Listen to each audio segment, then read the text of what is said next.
Estamos de volta com Ponto de Vista. De volta a Ponto de Vista. Renata, nós falávamos aí que essas ações, elas ainda estão numa forma embrionária, elas estão nascendo, estão tomando consistência, estão criando uma possibilidade de se tornar ações com maior efetividade, com maior eficácia. Qual é o perfil, tá, do HIV/AIDS hoje, em Presidente Prudente e, se possível, na nossa região? Não é diferente de todo o nosso estado, tá? A epidemia, que no passado foi considerado câncer gay, hoje é uma doença de mulheres, negras e de baixa renda. Essas mulheres têm o acesso aos medicamentos e existe no papel o plano de enfrentamento à feminização da AIDS.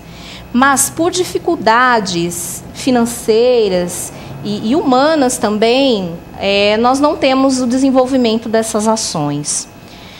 O que nos preocupa hoje é que acordos foram feitos no passado para financiamento de ações para a AIDS. Foi o AIDS 1, o AIDS 2 e hoje vivenciamos o AIDS 3. Bilhões foram investidos e repassados fundo a fundo para os municípios através dos planos de ações e metas, para que os municípios pudessem se equipar e, em contrapartida, colocar funcionários. Não só a Presidente Prudente, Wilson, muitos municípios ainda não se equiparam, porque tinha uma equipe de trabalho mínima e porque não dava conta de desenvolver novas ações. O problema é que esse dinheiro vai acabar. A gente sabe que hoje os condicionantes e os determinantes de saúde estão voltados para outras ações e não mais para a AIDS. A AIDS não deixou de ser uma doença letal e precisamos fazer o plano sair do papel. O dinheiro que vem do governo federal, ele tem um fim, mas a gente ainda não sabe quando. Então, o que nós precisamos fazer é com que os municípios estejam preparados para assumir essa demanda financeira, que com a descentralização se torna uma responsabilidade do município. O HIV/AIDS hoje, ele caminha no sentido, então, das mulheres, né?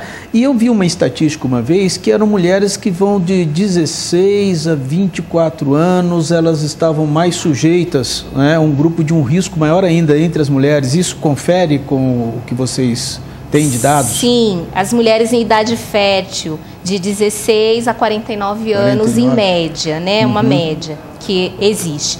Inclusive, na data de hoje, foi apresentado um novo relatório da UNAIDS, né? Quem quiser acessar no unaids.org.br, que é um órgão nacional e internacional, falando sobre esses dados e qual é a característica dessa epidemia nos dias de hoje. A gente verifica nos gráficos que as campanhas de prevenção, elas realmente são efetivas quando elas voltam para algum grupo, mas ao mesmo tempo parece que outros grupos acabam crescendo, né? Por que isso tem acontecido? Olha, por conta das representações sociais e por outras questões.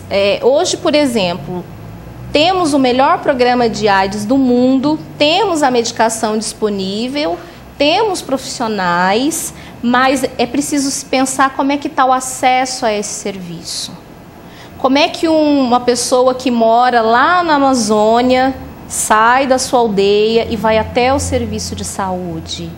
Hoje existem ações pontuais voltadas nas regiões do Nordeste para esse público. Hoje nós temos mulheres que, após 30 anos de epidemia, querem ampliar suas famílias, querem ter filhos, né? O que existe hoje, atualmente, disponível para uma mulher ou para um rapaz soropositivo que quer ter filhos? Técnicas existem, né? Inseminação artificial, lavagem de esperma, enfim. Técnicas essas que estão dentro de clínicas particulares e caras. Mas público, acesso público, não se tem.